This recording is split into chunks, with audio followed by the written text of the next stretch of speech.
move to the first power-packed session of the day, which is titled Screen Time for Kids, Pros and Cons. And let me welcome the participants.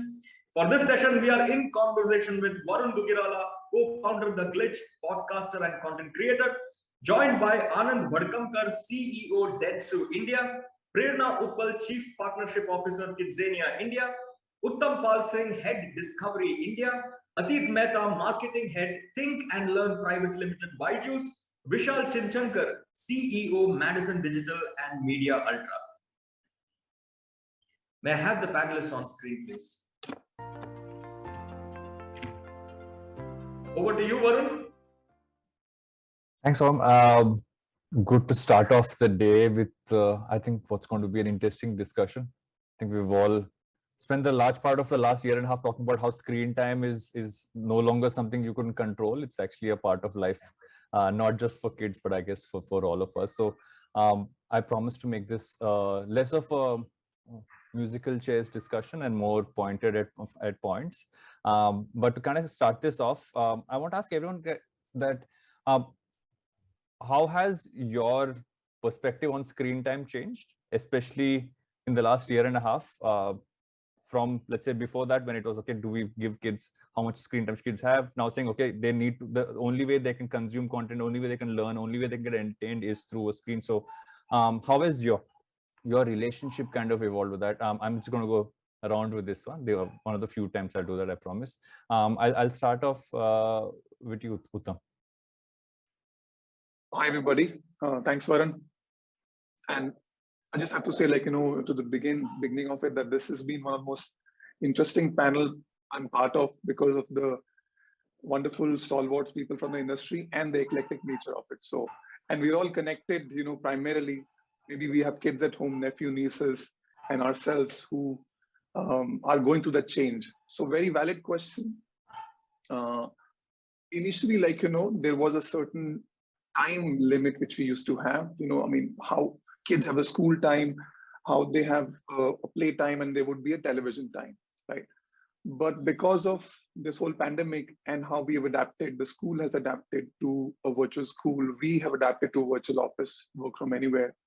Similarly, like, I think the time has also mixed, this is what my observation has been, is that, for me, it's important, like, that when we used to, as a kid, as a parent, limit a certain time, but now that limitation has sort of like, blurred the boundaries in a bit, in both good and bad ways. So, yeah, which basically is kind of leading to, like, how you would have a certain focus time on game, on school, and on your television with your favorite characters, but that boundary sort of is like, blurring.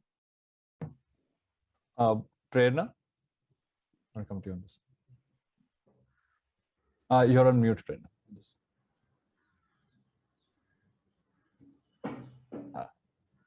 Hi, everyone. For me, I think, I don't have children at home, but I do observe my nephews and nieces. And, I strongly believe there are two parts to it. So when it comes to education, attending school for the children, especially for the younger kids, I think there's a little challenge for them to get on board and the comprehension that they get with online learning. But the second part of the screen time that they get to learn doing things on their own when it comes to entertainment, when it comes to gaming, when it comes to DIY activities, I think they're deeply engaged and engrossed doing those activities and having fun. So, again, as Uttam said, there's a blurred line and there's a mixed, kind of feedback that I observe and, I get to hear from the kids in the house. For me, I think, again, the biggest challenge is going to be, the health of the children today, with the limitations put on going out, mental health, because they're always glued to the screens. So that's a big question mark for me. I like that you said that. I have a 4-year-old who spent her first year in school, which is nursery, entirely off an iPad. So we actually had to take a spin to show her how school looks from the outside because she can't go inside. Exactly. And that's really how I think look at it from like just the initiation into school it's on the screen, and she knows how to leave meetings a lot faster than anybody I know. Exactly. But apart from that, it's the mental health aspect is definitely a core point to pick up. Adit, I want to come to you on this one because obviously we are towards education school, but how have you seen this part evolve?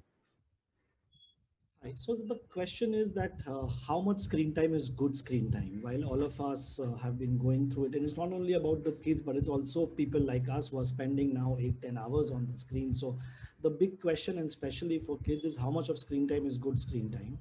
While none of us would ever compromise on education, whether it is an offline education and last 1.5 years, the online piece. So yeah, so now that is by default. So yeah, it is not the right situation to be in.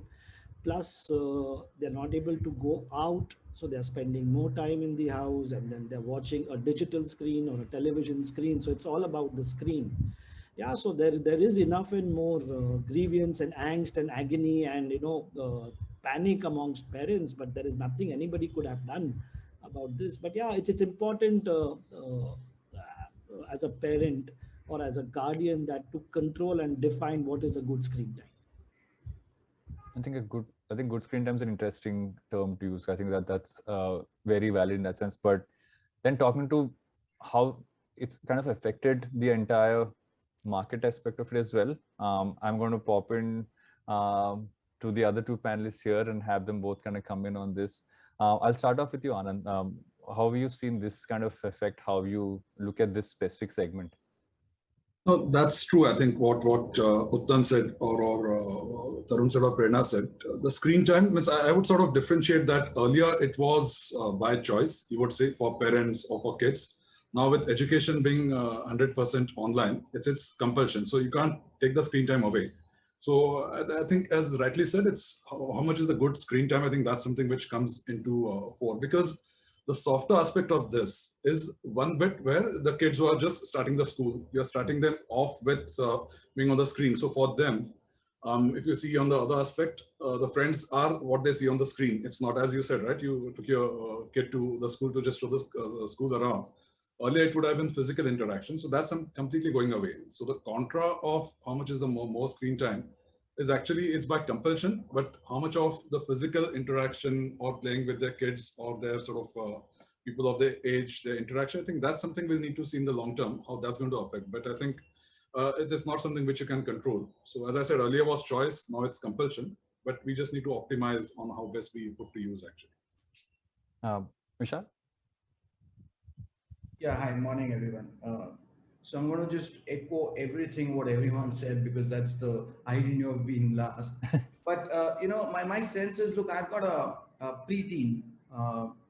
Life completely changed 2 years back or 1.5 years back, where the screen time went up from just about 2 hours or 3 hours a day to about more than 8-9 hours now. Even there's WhatsApp chats happening, and there's Japanese learning on YouTube and various things happening.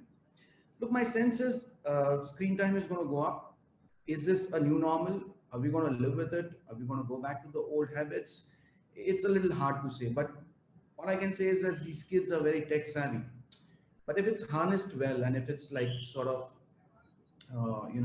guided well to really watch the right content or something, possibly it'll turn out to be good, but that's out of control. My also sense is, pre-pandemic, when there was a co-viewing of parents and children, right? Maybe on a large screen, or for that matter, even gaming along with the mom or something. That tribal moment of sitting together and watching something is gone away. It's the personal moment. It's the kid who's going to get the phone or the iPad or whatever, and there is something beyond control. So it's concern, but something that probably we need to draw a line. And I really agree with Uttam. It's a blurred line, so hard to answer that right now. So let me pick it up from here and kind of go towards one aspect. Right? It's the actual content that is being created. There has always been categories of content created, and I feel that education over time has it's always been a part of kids content, but I feel that it's become more of a predominant part, especially with learning moving this way. So what I'd want to kind of kick this off with also saying, how has the content evolved? Like, has the process of building it kind of changed when we are looking at it at kids? I'd want to first start off with learning. and then kind of come to entertainment and how we build experiences. I'm going to go in that order of things. So Atit, just start off with you. How has the way that we build learning specifically into content kind of changed? No, that this has been a metamorphical 1.5 odd years. The educational content also went through a big change, because while we all have been lucky and going to good schools and end up talking and reading and speaking in English, that's not the piece as an India phenomena. So the first big change which I saw in education is the language adoption. Yeah, content which was primarily in English has now got dubbed in multiple languages. So you're making access of quality education easy. So that has been the big change which has happened. And the other thing is that, at least from my organization's perspective, and as a category also to a great extent, we have moved from maths and science to multiple other subjects, because EdTech was always STEM, and in academics it was always maths and science. Today there are multiple courses available in multiple languages across social sciences. There is English and there is a lot of other subjects which are coming in. So what has happened is you have now been able to provide quality education. Access is quite easy in the language which you understand, which probably happens in school. You still might be going to an English medium school pre-pandemic. Yeah, your learning is happening in your local language, while school is still teaching you in English, but you're understanding in your local language. And that's exactly what has happened in the educational context. Just to pick up from there as well, while entertainment for kids has never been purely entertainment, and Uttam, you obviously been in this space for a fair bit of time. Has that changed how we look at entertainment? Because obviously there is now many other aspects that kind of come as part of it. Actually, the good thing is for the linear television or the television, it has come on and become a category of its own. Like, there is kids entertainment, which is very specifically now, as content creators, producers, we are catering to it. And we are thriving within that entire genre. So yes, initially, you would want a kid to have values and learning and things within the content, which stays correct. But because the audience is growing so fast and they're getting exposed and stimulated with so many things, they also want their entertainment time. I'm primarily talking about the kids here. And they feel that this is also their kind of right, because if you as parents are having a Netflix or around time, they also need that. And it's good for them. I think it's great for their learning, they're growing up. And in that sense, the challenge which we are facing right now is, I guess, we were not ready for this kind of volume or this kind of, demand from the audiences. And this pandemic is what has really put us out there. When, let's say, we used to make 52 episodes within a year. And now, we are on a constant perpetual production pipeline. So if there was a holidays for kids from April to June, we would work around the year and focus during that time. But there is now, since 1.5 years, there's been this long holiday and we have been in this production pipeline like crazy. There have been challenges, yes, but then there's not been any rest for us. So one more very interesting point, which is, I just wanted to bring it up, was while, during holiday time, you would see the audiences coming to the television and sitting and watching it in the morning time. Evening time, they would reduce. For 1.5 years, that has not gone back. Even though schools have opened up and they have adapted virtually, but we still see maximum of audiences coming and watching television. Okay, younger kids, yes, but still in the morning time. So, they are living a parallel life on themselves too. Like, they're focusing on education and they're also focusing on entertainment right now. Vishal, would you say that that's kind of changed how you look at the market itself? If you look at this segment in terms of how you look at it from a marketing perspective, from an advertising perspective, has that changed how this segment is looked at now? So not really from an advertising and a marketer's perspective. I think, look, this category is really gone up, right? The screen time this time that is spent along with kids or whatever has gone up, whether it's on OTT platforms or whether it's on television, the large screen. We've seen a huge amount of spike coming in everywhere. Are marketers looking at it more from being present everywhere? Of course, I mean, they've been opportunists and they definitely love to be associating, because there is an angle of pester pressure which kids sort of apply, and that definitely works for most of the brands. Having said that, lots of marketeers have also got into this trend of creating a huge amount of branded content, whether it's an hygienic branded content or a hero branded content. So that's a space which is also definitely going on our upside, and this is definitely giving a lot of rise to personal moments, as I call them, right, where there's content which is really getting fragmented, and marketeers are making sure that they're present on both these areas. And see, this is perfect timing. I have a daughter here who's knocking on the door, who's saying that why am I not allowed to come inside the room? So it's obviously these things kind of add up into this conversation over here as well. Anand, just to add on to that, if you look at the broader space, is this pretty much what you're seeing as well, or are there any other additions to that? No, I think what Vishal said, I think that captures the way the things are moving, or even the advertisers are looking at, because over the last 18 to 24 months now, the consumption or content consumption for kids has gone up dramatically. And if you see now, almost 70 to 75% of the school going kids, they are somehow or the other online because of their schooling. And then that can run up to 3 hours, 4 hours. And as we were saying, then there's an ask for being always at home. The TV viewing, the TV kids channels, they are now almost 3% to 4% of the overall AdX or advertising spend. So huge growth opportunity there, or where we are seeing the content consumption is increasing. And as Uttam was saying, that's why there's this more demand actually, because then you always have to be on the constant generation.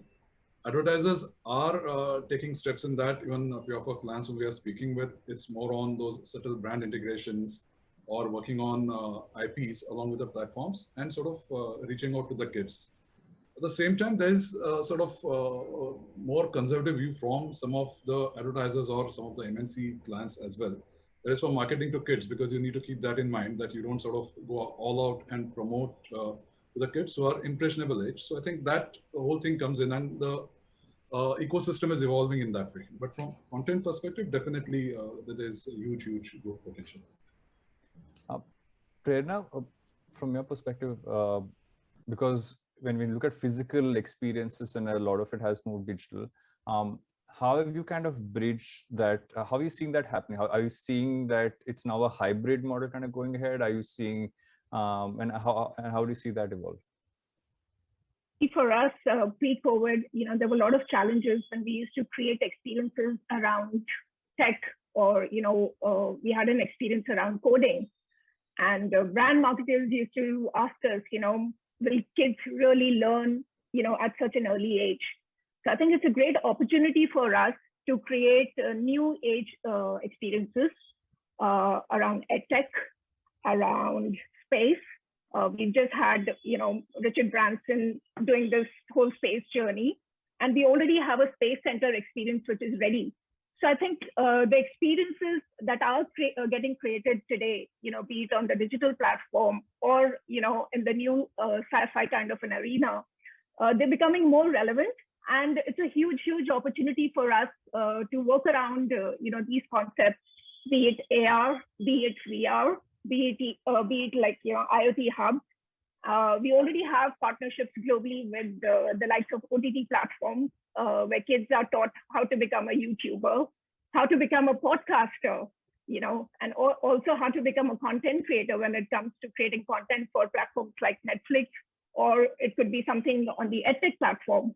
So I think for us, we see it as a great opportunity, and looking forward to opening up so that, we can be out with such new hybrid experiences for our brand marketers and as well as for our visitors. You make an interesting point about the kids also want to learn how to be creators, right? And I feel that in that sense, what I feel an increase in screen time is also allowed for them is to really find more interactive experiences rather than passive experiences, which was pretty much, I think, what a lot of us kind of grew up with Exactly. screens. and screens now are a lot more interactive in that sense. Exactly.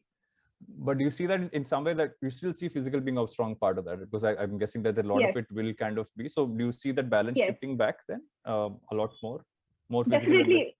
Definitely, because the digital platform doesn't allow you to create that paraphernalia around you.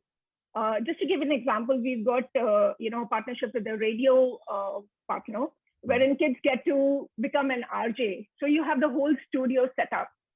A digital platform doesn't give you that immersive experience, to learn, to create, to understand the nuances of how the whole radio or an RJ, functions. So I think it works to an advantage. And like I said, we're looking forward when things open up, it will definitely give us a huge opportunity to work around these new age experiences. Speaking of interactivity, Adit, I want to ask you this question, saying that one of obviously the first major pushes towards interactive screen time, if we call it, was through education, right? What have you seen have been the additions to that experience? Like obviously it started off at almost like translating what is physical into a digital platform, but what do you feel have become innately digital pieces that you cannot actually replicate in a physical space? Yeah, so see, couple of things again has happened in the education segment. The one big piece is now moving towards very, very high level of personalization. Yeah, which is exactly what is to happen in an offline school where one-to-one attention is coming. So now if you look at White Hat Junior, yeah, we are teaching coding, but it's a one-to-one teaching. Yeah, we have launched White Hat Junior for maths and then singing and everything else. It's one-to-one. So that is getting personalized. Over here, you have a physical teacher, but even if you don't have a physical teacher, the content with the use of artificial intelligence and all the tech changes, which keeps on happening faster than what we can imagine, customization, personalization has been the single largest tech innovation in the education space. So you had content converted with a great pedagogy, converted into educational content, which was very generic.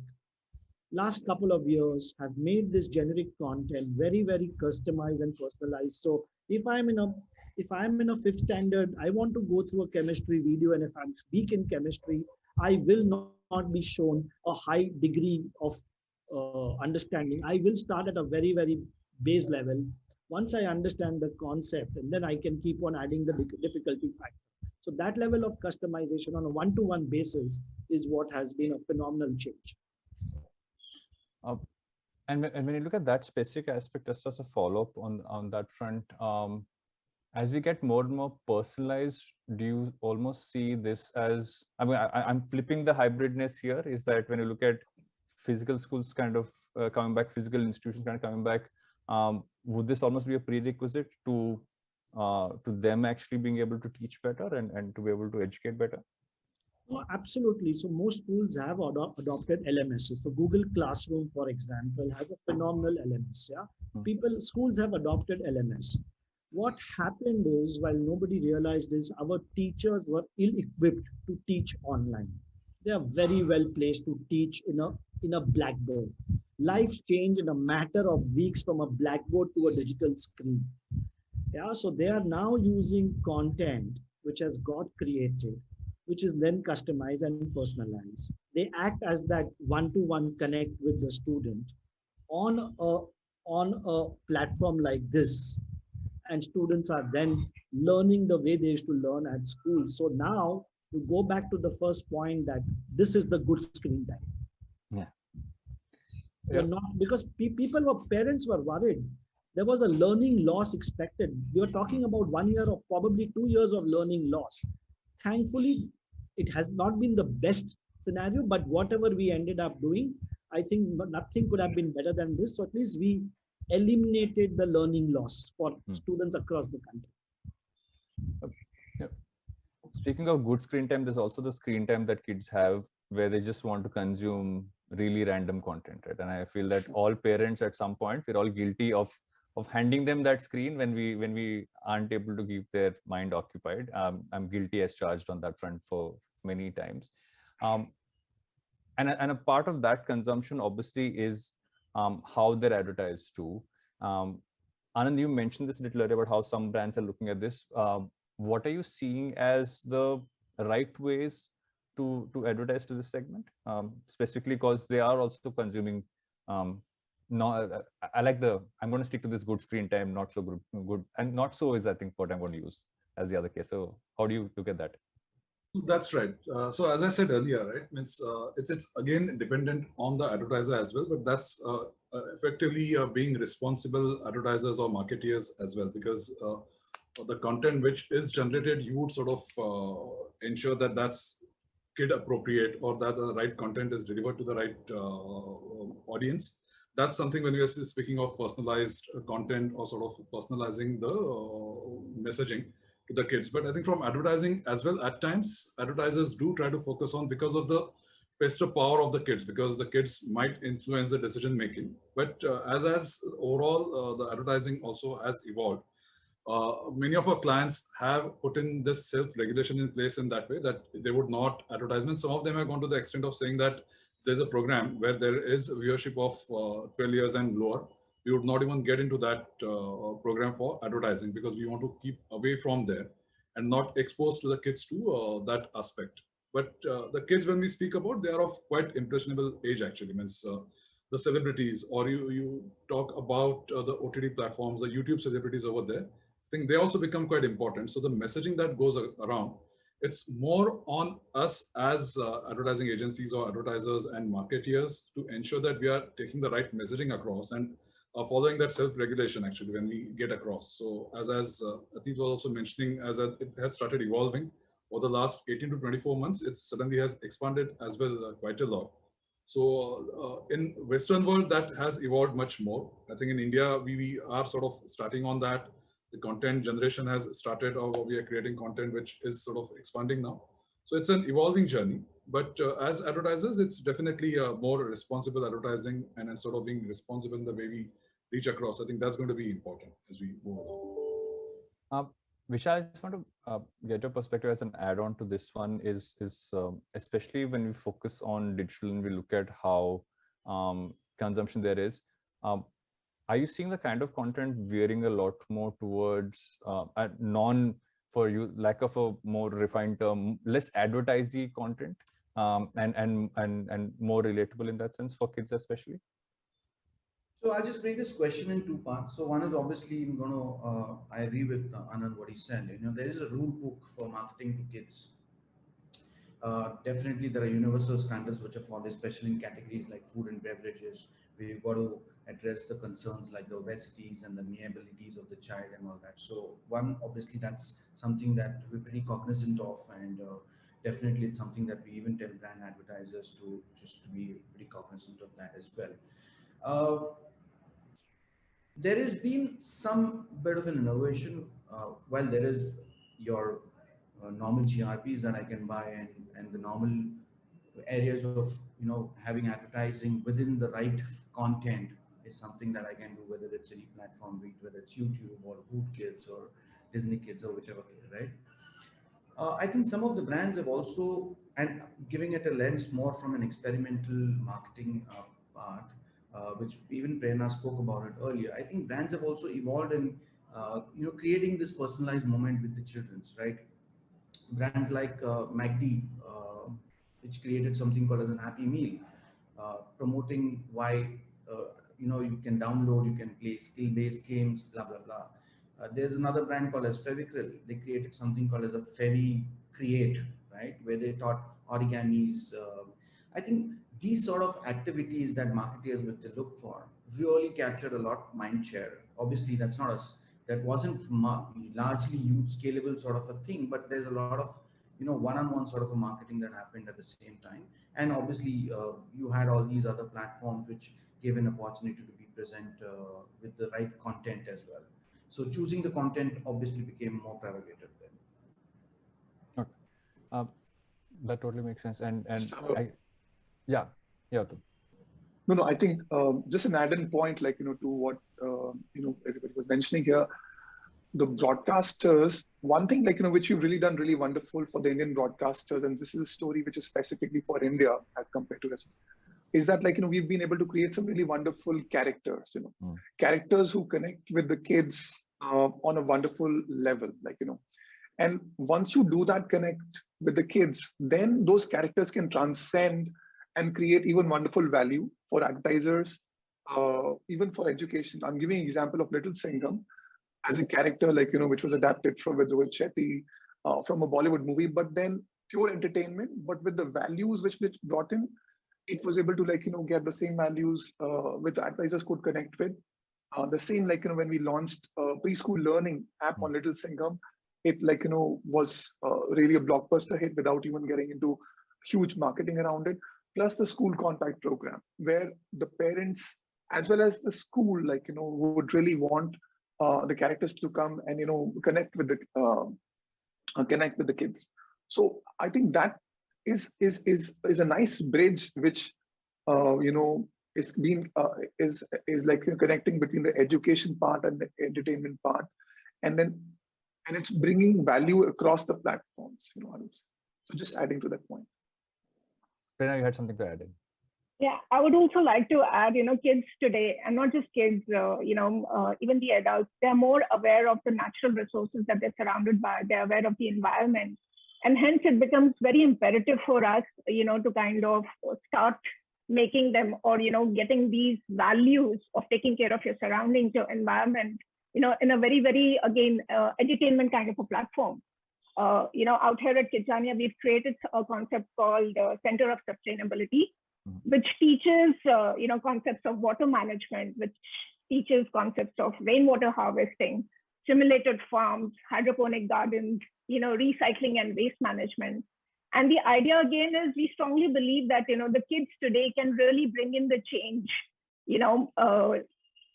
inspiring global citizenship, building strong communities and awareness among families.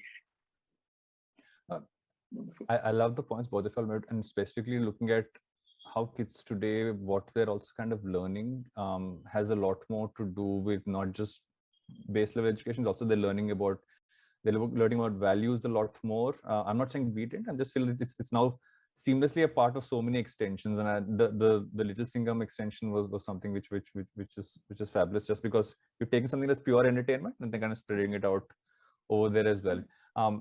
And Uttam, you kind of stole my question from me, and you answered before I brought that one up. But just as a follow-up to you on that one, when you see these extensions happening, is the way you look at your, like, what's your core content and what your extensions are, has that become almost an evolving piece? Because initially, at some point in time, you would have just been the main content you're creating for the network, but over time it's become all these pieces and merch and everything else as well. So as you look at that, how do you look at the overall content experience having evolved for kids? So then in that sense, what you're also doing is you're not just sticking to consume this, you're saying interact with this, you can physically work with this. Right. So in that sense, how have you seen, at least from your perspective, how your work changed? You're right. I think initially the whole idea was like, to let's say make it the top show, the best show, and get the best GRPs. But then, when you're working as a creator, you're working as a producer, and then you're also working as a parent. You're listening to your kids, you're listening to other parents sitting on a dinner table and criticizing, like, kya cartoon banaya, acha banaya, bura banaya. So, and you're listening to kids. No, what a great story! Like, wow, aapne to maza, that was really amazing. We were just so hooked. So I think all those listening and all those information which goes inside you, and then you're trying to find a balance. And it's really important to, like, meet all those or tick mark all those boxes whenever you're creating any show, because we just don't want it to be a cartoon character, like, on a platform which nobody then remembers, like, after a while. We want it to, like, have a long journey and a long life. And as this generation of kids grow, for example, like, I'm just giving an example of Little Singham, but this would be the 4th year.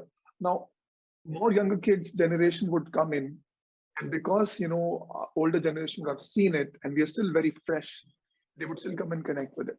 So for us, the cycle begins again, and, we try and top off again, do, like, great engagement and some revision within the format. But for us, the journey is also evolving There's not many benchmarks for us to look at, but we're really happy that, when we are able to connect, get the value to the advertisers, get the parents' consent, and also entertain the kids at the same time. So I think for Discovery Kids, that's really core at focus. And a follow-up for you, Prerna, do you also see that the values part is now core aspect of every single experience you kind of built out? Do you see that as the core part of how you do what you do? Absolutely. I'll just give an example. The experiences that we create, they're multi-sensory in nature. So Nestle, they've got a concept of, farm to fork experience, and for their product called Cerexo. And we've got a simulated cow planted within the experience zone. There's a simulated farm, and then you have the whole factory experience, which takes them through the whole processing part of it. So the fun part, and there's also education and taking care of your environment again. Kids get to milk the cow, they get to plug the cereal, and then they go on to learning the nuances of the entire process. And in the end, they're ingrained with the whole nutritional value of what Cerexo kind of has, and they get to sample it and they get to enjoy it. So just like that, we've got a Parle-G factory set up, wherein again, not just learning the whole process of what happens and how the favorite biscuit, which has been consumed by generations, is made. They also get to smell the unique Parle-G fragrance, which I don't think any other platform can today provide. And again, the values related to Parle-G, known for energy, known for, having it with along every meal, and, right from the grandparents to the current generation, it kind of just activates what the product or the service has been known for. So we try to kind of, we work very closely with the brand partners and the media partners to create these experiences with the values, with skills, be it cognitive, be it social, be it interpersonal.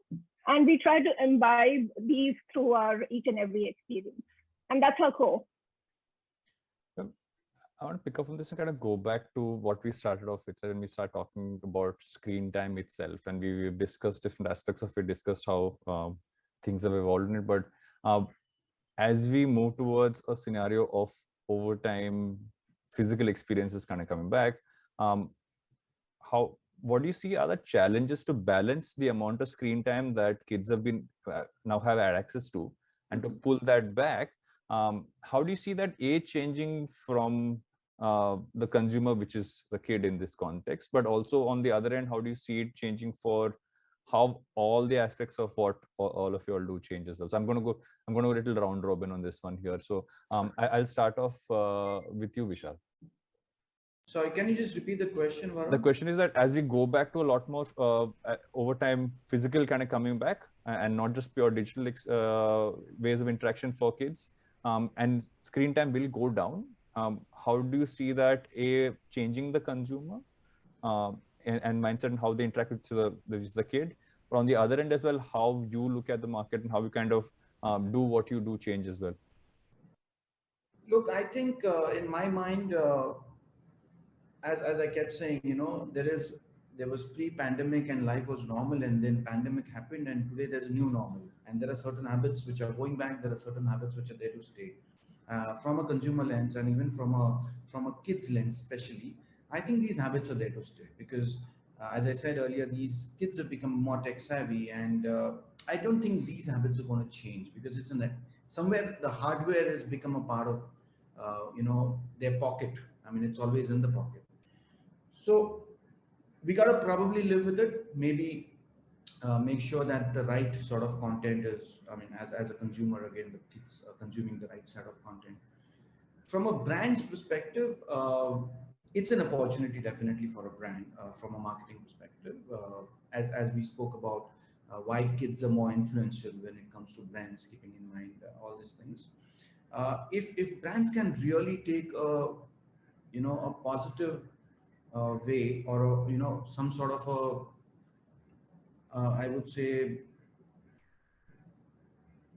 something to do with removing this and reassuring the fact that the brands, whatever that they promote, are going to be for the good in the future. Because last 1.5 years has been traumatic for even the kids. Can they reassure that life's going to be normal? Can they reassure that we're going to live a beautiful life with whatever brand integrations that they have? If they're going to make sure that there isn't any insecurity for the parents, I think then the acceptable of the brand is going to be much, much higher, and that's the opportunity that I probably feel. Anand? That's it. I think I agree with Vishal, but what I would just add more on that is actually, creating those experiences, or taking those experiences back again, you come back to the physical world from the digital world in that sense, if I were to sort of put it in crude terms. But it's going to be, because a lot of habits, they are going to continue as they were in the last 18 months to 24 months. We have seen that. But as you start getting back to normal, what Atit was saying earlier, right, from schooling perspective, because when you go from online education again back to my classroom, that time the changes. But I think that bridge which comes in, and for brands, I think catching on to that experience and that engagement, I think that's going to be quite critical. And you start creating content or your messaging while keeping your values intact when you are reaching out to the kids also as the consumers, or as my final user. I think that's going to be quite important. And walking that path along with the kids when they move into, because it's again going to be a new experience for them. And many kids actually, they will be experiencing that for the first time. So it sort of moves seamlessly for them. And it's a good opportunity actually, as even Vishal was saying, it's a huge sort of a scope for brands, for platforms, and for everyone sort of to start playing and engaging with the kids in that future growth actually. So, Uttam, how do you see that change from your end? For the lack of better word, like, you say, they have tasted blood. They have tasted this, and it's very difficult for them to take away, because we set the example for them. We as parents also are in the same phase, and if we are able to show them this, positive role model key, we can control our own screen time. I think they will also emulate that, but it's very difficult. However, there are some, just been reading few things, and I think one really interesting topic was from this person called Neer Ayal, who also wrote a book called Hooked, which became benchmark for getting people engaged. But also at the same time, he's talking about the indistractable kids and the people generally, so you spend as much time as you want to, but are you focused on it? And that is more important for you. Okay, fine, there is a timeline. You come back in education and your studies, and you're focused on it. You're not distracted by anything else. And if you go back on screen, then how much focus do you have? And you're able to get that entertainment out of it. I think those things are very important aspects for us to now find, let's say, find a timeline or a certain, schedule within the, and have them come back and get a good focus in their life. As young as they could be, a routine or a focus, I think that would really help, or something which we should focus on as we go in. I think the routine part is actually an interesting one to add in, and weirdly enough, that is actually what we've started to do at home, where it's now become screen time now follows some specific things that happen, and I think that's it's actually a good point that you brought up. No, because we are humans, we're made with habits and with routines, and I think as young as you can get it into their life, it'll be great. It's always great. I've seen that my two kids, I've seen with ourselves as a family, and that really helps. But the point is, whether it'll go back, very difficult. I've seen some really wonderful things during this pandemic too. Kids were not necessarily having a face-to-face interaction with their own friends, but there were some of these wonderful games. Roblox is an example, I would say. I don't know where it came. Everybody in that age group of 6 to 8, 9 suddenly became so proficient on it. And now they're interacting and they're in an environment with their own friends. Yeah. So they're having a friend's time, they're having a play time, and they're also building new things at the same time. So that simulation is helping them, grow very differently. The next generation, when it comes out, I think this will be quite interesting to see what they'll do. Speaking of simulation, I'm going to go to Prerna on this one and get your points on this as well.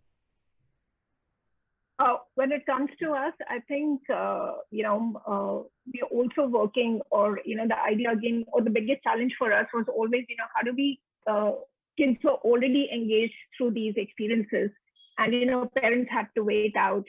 So the biggest challenge for us was, how do we create something that would also engage parents?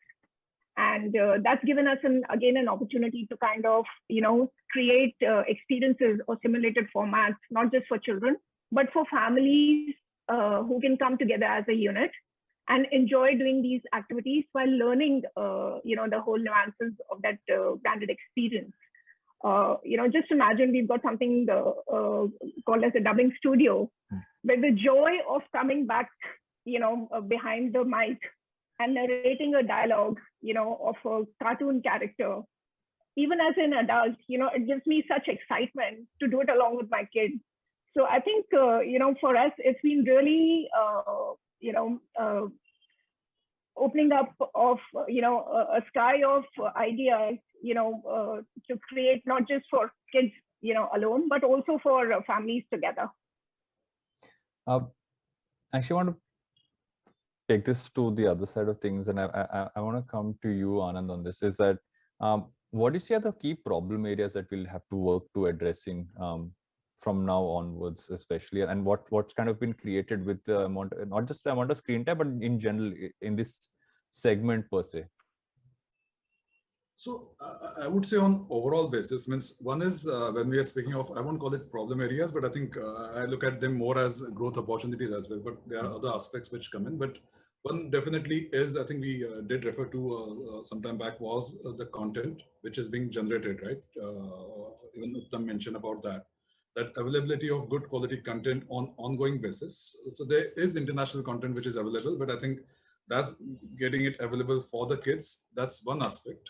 But since the kids are online, I think that internet safety, that becomes quite important as we are speaking now. If this continues for a while, so that awareness amongst the kids, or even among the parents, actually the parental safety, ensuring that the kids are aware that you do not post your pictures or your whereabouts or your personal information online, because like we were talking about Roblox and everything, at times then kids are having access to multiple other information, or the apps also at times do ask for the information. So creating that awareness amongst the kids and ensuring that the confidential information remains there, the anonymity for them, and kids safety, I think that's something which we need to see more and more, and then create around that. But more, I would say, is that content availability and creating that opportunities across in the market. And as we are evolving, the creativity or taking that product up, the production facilities or communication facilities around that, I think that is going to be quite important. It's still evolving, and as Prerna was saying, when it's going to be physical and digital, sometimes people are calling digital, but I think creating that experience, the UI UX into, I think those are still in the development phase in that sense. So that even we do see as good opportunity for brands, advertisers to sort of partner with platforms, develop a lot of IPs and sort of take it forward. Vishal, anything to add on to that one? Yeah, so I think a very important point what Anand made was data. I think that led to data. Children's really giving their data to sign up, and this information is definitely one of the concern area, because I mean, if it's a safe zone environment and the data is shared, it's fine. But otherwise, there are a lot of misusage of these data that can happen. So that's one definitely a big concern area.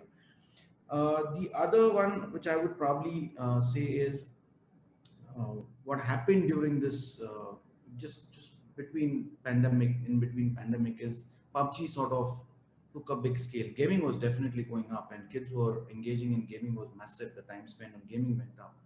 But then there were games like PUBG which came in, right? There were games like the toxic games like the Blue Shark or whatever, those games came in. Definitely, that's an area of concern which probably kids need to be stayed away from. And maybe from a brand point of view and from a marketing point of view, if I had to just talk about it, I think you need to really create some rich experiences for the kid, whether it's engagement and interactivity with their favorite creators, the collaborators, whatever, but in a non-toxic environment. That's the key word is a non-toxic environment. That's what would make a big difference. I just want to pick up from the toxic part, and I feel that that's a very valid area of focus, primarily because when you look at scale platforms, let's say at most times regulation becomes far tougher, which is why when you're building almost platforms or other extensions around one, and Uttam, I want to come to you on this one, is that when you're building that out, obviously your primary focus is a certain segment, so you can have, correct me if I'm wrong, you can build a lot more robustness in terms of just making sure there's a lot more controls in place than if you're going very general and wide like a lot of other platforms are, which are focused on, let's say, not just kids but adults as well. So what do you look at in that specific aspect? So one key thing, with linear platforms has always been, we have had like internal processes in place, which is like, our standard and practices. We have our own guidelines, and obviously working with like, international partners, we've said for kids whenever we're catering, and all our content goes through that team before like, it goes on air, and they're very stringent about a lot of things. And I think that's the reason why parents have found it like, they found like television or linear television as a better like, platform where they could place the kids and they could have the screen time without getting worried about like, something out of the box will pop up and like, taking them, which is what basically internet or like, other platforms the kids can get exposed to. And how do we translate like, those stringent guidelines? Of course, you could be on any platform, even digitally, but the point is this whole universe is so big and kids can easily navigate now. Whereas on linear platform, like, it's not easy. Like, you will just switch from one television to another television, but you'll still have under the same guidelines, like, be in a safe environment. So there have been a lot of debates on it. There've been a lot of changes, within YouTube, like, itself, like, which came up with a set of guidelines and other people also following suit. But that still remains a challenge as a parent, as a creator, or even like, as generally, like, as adults, like, what kids are getting exposed to. That remains one of the biggest challenge. And just to look at the broader question which I'll ask is that what areas do you see as problems of which you need to focus on in terms of more concern areas that need to be worked on beyond this? Be specific about this, like if you look at this segment and how you work with this as well, if you're looking at the overall market per se, right. Are there specific areas you see that need to be addressed which still haven't fully been addressed yet and need to work towards? So I think one big thing is that India is a huge country. There's great potential, and right now through various platforms, whether it's like, even digital or linear, we've only been able to cater to a very small size population. So there's great potential. Everybody's like, working towards expanding the reach, trying to reach new audiences. Language, like, is helping us. We are trying to adapt into various languages for kids to relate to. For our content, like, is currently available in 5 languages, which is great. We're expanding as we go ahead. So these are very interesting things for which we are doing for our content to reach as big as an audience. But there's still like, challenges within distribution, within the system, like, which we primarily have. But yes, India is a great potential for us to like, the kids audience in the genre to keep growing. Prerna, what do you see challenges as? I think for us, the biggest challenge is, the ROI from the big FMCGs when it comes to, especially sponsored branded content. We're not a commerce platform, and, there's a lot of expectations from a couple of our brand partners who want, the moment they have the experience ready in Kidzania, the sales going up. We are not that platform. And, there are other platforms to kind of, generate sales and, generate leads, so on and so forth. And hence, our appeal to all the brand partners and even to the media partners is to treat our platform as their own asset, for content creation, for conducting researches, for sampling, and, for CSR activities. So that's the biggest challenge that we face. And given the current scenario, we are shut past 15 months. So just hoping that, we get to open soon and, keeping all the safety and security protocols, which we've already been, kind of aligned to ever since we have been designed since 1999. So I think so far we just need to open. I think a lot of us are hoping for physical experiences For for the good kids to times, open up as well. Yeah. Exactly. I'll just point out one more challenge. Although the audiences increased, we saw some really great momentum on the kids genre within like past 1.5 years. But yes, like the revenues were definitely hit, and I think that was an industry aspect. Everybody was facing the same issue. But the good thing is, I look at the brighter side, and it's more like, that we were able to expand the entire genre. And I think that's something which we have to thrive for. Advertisers have to continuously see the value, even though this is little under index in terms of monetization. But, we believe, and I firmly believe, as Anand and Vishal also mentioned, the best power of kids and great content and great characters, will win everybody. And see that great potential within the things that which genre is doing. So yes, it's more of an opportunity than a challenge. Speaking of opportunities, and I know I've come to Prerna towards the end of the last 2 rounds that I've done. I want to, as we come towards the close of this session, I want to ask you, what do you see as major trends for this entire segment, right? Kids and how we build screen-based experiences and physical experiences for them, but in general, look at this entire segment per se. What do you see as key trends going ahead?